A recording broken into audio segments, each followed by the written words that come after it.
TV 20 Kannada ವಾಹಿನಿಗೆ ಸ್ವಾಗತ. ಸೋಮವಾರ ಮಂಗಳವಾರ ಮಧ್ಯರಾತ್ರಿ ದಿನಾಂಕ ಅಕ್ಟೋಬರ್ 28 ಸಮಯ 1:30 ಗಂಟೆಗೆ ಜಿಲ್ಲೆಯ ಯರಮರಸ್ ಬಳಿಯ YTPS ವಿದ್ಯುತ್ ಕೇಂದ್ರದಲ್ಲಿ ಬೆಂಕಿ ಅವಘಡ ಸಂಭವಿಸಿದ್ದು, ಬೆಂಕಿ ಕೆನ್ನಾಲಿಗೆಗೆ ತಗುಲಿದ್ದು, ಕಲ್ಲಿದ್ದಲು ಸಾಗಣೆ ವೇಳೆ ಬೆಂಕಿ ಕಾಣಿಸಿಕೊಂಡು ಕನ್ವೇರ್ ಬೆಲ್ಟ್ಗೆ ಅಗ್ನಿ ತಗುಲಿದೆ.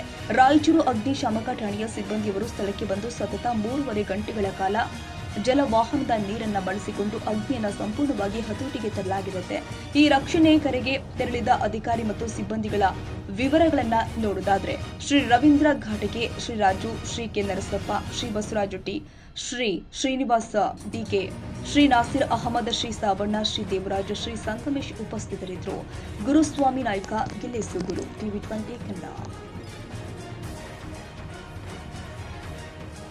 ಕನ್ನಡಿಗರ ಮೆಚ್ಚಿನ ನಿಮ್ಮ ಟಿವಿ 20 ಕನ್ನಡ ವಾಹಿನಿ ಇದೀಗ ಟಿವಿಯಲ್ಲಿ ಲಭ್ಯ. ಕರ್ನಾಟಕ ಮತ್ತು ದೇಶ ವಿದೇಶದ 360 ಡಿಗ್ರಿ ಸುದ್ದಿ ವಿವರವನ್ನ ಪಡೆಯುವುದಕ್ಕೆ ಟಿವಿ 20 ವಾಹಿನಿಯನ್ನು ಲೈಕ್ ಮಾಡಿ, ವಿಡಿಯೋಗಳನ್ನು ಶೇರ್ ಮಾಡಿ, ಕಮೆಂಟ್ ಮಾಡಿ, ಸಬ್ಸ್ಕ್ರೈಬ್ ಮಾಡಿ. HCN ಕೇಬಲ್ 842 ನಂಬರ್ನಲ್ಲಿ ಹುಕ್ಕೇರಿ ತಾಲೂಕು ಹಾಗೂ ಸಂಕೇಶ್ವರದ ಸುತ್ತಮುತ್ತಲಿನ ಹಳ್ಳಿಗಳಲ್ಲಿ ಲಭ್ಯ.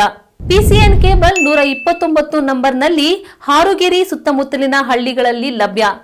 ರಾಯಬಾಗ್ ಡಿಜಿಟಲ್ ಚಾನೆಲ್ ಕೇಬಲ್ 80ನೇ ನಂಬರ್ನಲ್ಲಿ ರಾಯಬಾಗ ತಾಲೂಕಿನ ಸುತ್ತಮುತ್ತಲಿನ ಹಳ್ಳಿಗಳಲ್ಲಿ ಲಭ್ಯ.